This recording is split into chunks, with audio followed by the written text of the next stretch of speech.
Meu Senhor e meu Deus, creio firmemente que estás aqui, que me vês, que me ouves. Adoro-te com profunda reverência. Peço-te perdão dos meus pecados e graça para fazer com fruto este tempo de oração. Minha Mãe Imaculada, São José, meu Pai e Senhor, anjo da minha guarda, intercedei por mim. Pois Jesus hoje no Evangelho nos conta uma parábola, e quem recolhe esta parábola é São Lucas, no começo do capítulo 18 do seu Evangelho. E diz São Lucas que Jesus contou esta parábola com um fim determinado, para explicar a necessidade de orar sempre sem desanimar. Então conta a parábola do juiz iníquo, é assim que é conhecida esta parábola. Havia um juiz iníquo que não temia a Deus, nem respeitava os homens, e naquela cidade vivia uma viúva que vinha ter com ele e lhe dizia: faz-me justiça contra o meu adversário. Durante muito tempo ele não quis atendê-la, mas depois disse consigo: é verdade que eu não temo a Deus, nem respeito os homens, mas porque esta viúva me importuna, vou fazer-lhe justiça para que não venha incomodar-me indefinidamente. Algumas traduções que dizem: não venha moer-me o juízo, né? Mas de facto, traduções, porque o original está escrito em grego, né?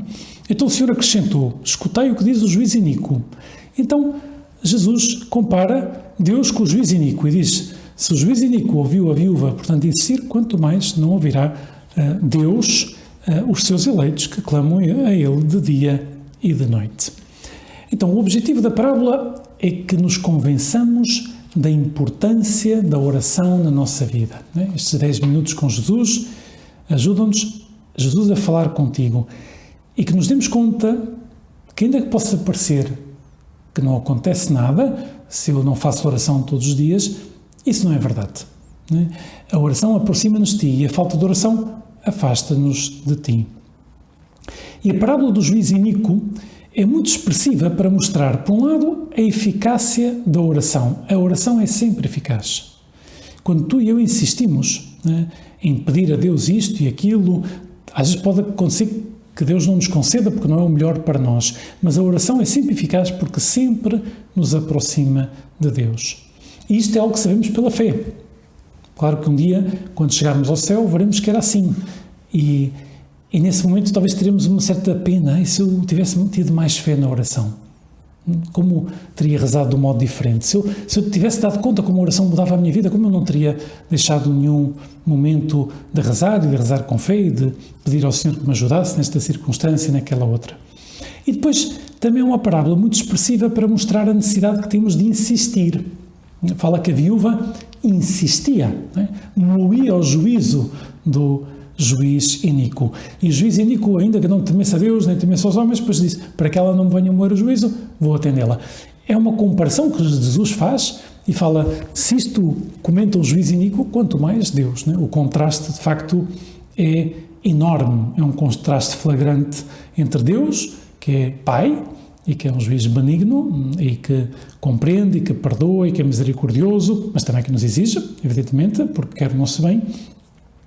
E como é que Deus nos vai ouvir se até os juízes iníquos, diz Jesus, ouvem aquelas pessoas que insistem com eles? Esta insistência na oração não é para convertermos a Deus, ou seja, não é para convencer a Deus que a nossa vontade é melhor que a dele. Esta insistência é para que cada um de nós se converta a Ele e abrir-nos aos dons que Ele tem para nos dar. É verdade.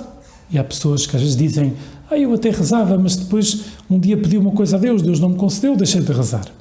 Bom, isto é absurdo, não é? Porque nós, quando pedimos uma coisa a Deus, nós pedimos confiando que aquilo que estamos a pedir é o melhor para nós, mas Deus sabe mais. E por isso, se Deus não nos concede, e pedimos essa coisa com fé e com insistência, é porque não é o melhor para nós. Precisamos confiar nele. Por isso, a oração, em primeiríssimo lugar, converte-nos a Deus. Nós não vamos lá convencer a Deus, volto a dizer, que a nossa vontade é melhor que a dele. Nós vamos lá dizer, e estamos a dizer: Jesus, eu sei que a tua vontade para mim é melhor do que a vontade que eu tenho. Mesmo que às vezes não perceba isso, e ao rezar tem que me dar conta nisso. Depois, esse contraste flagrante, né? Jesus fala do juiz iníquo e depois fala de Deus, né? Esse contraste flagrante, como é que Deus não nos vai ouvir? Deus ouve a todos, né? E de modo especial a nós, se nos sabemos seus filhos e rezamos com confiança. Sendo Ele um Pai infinitamente bom, como é possível que Ele não nos ouça. De algum modo, também nesta parábola, Jesus está a querer que meditemos nisto, não é? Como é que Deus, sendo um Pai tão bom, é possível que não nos ouça a cada um de nós?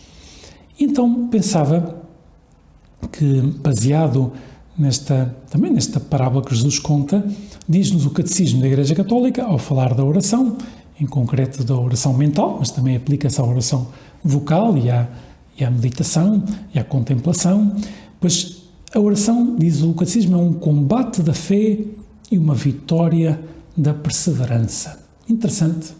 Às vezes nós não vemos a oração como um combate.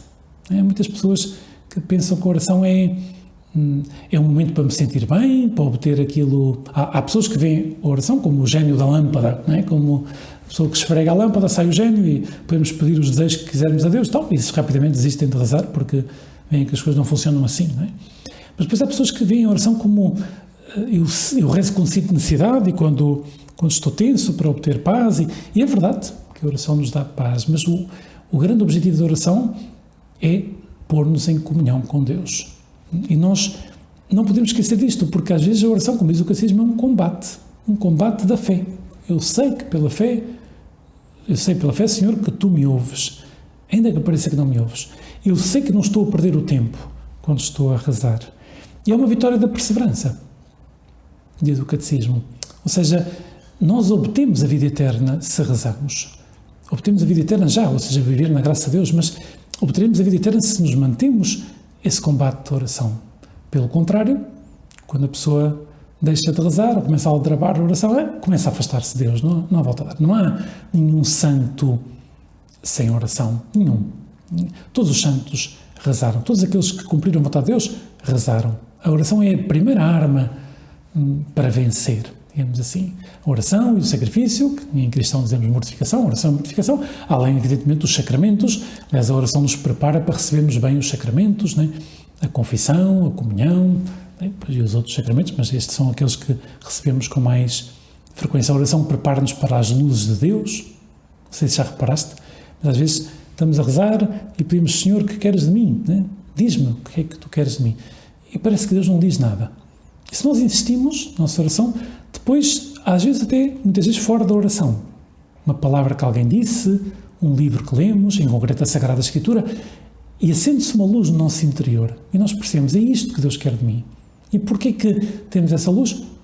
Porque antes rezamos, porque pedimos luzes a Deus. Ainda que as luzes não venham dentro da oração, muitas vezes vêm, se nos auxiliamos de bons livros, começando pela Sagrada Escritura, começando pela Bíblia, em concreto pelos Evangelhos, né? Meditar o que é que Tu, Jesus, me queres dizer com esta passagem. Aliás, é isto que procuramos fazer nos 10 minutos com Jesus, né? Pois meter-nos nesta passagem evangélica, na que compete em cada dia, e pensar: o que é que Tu, Senhor, queres que eu faça?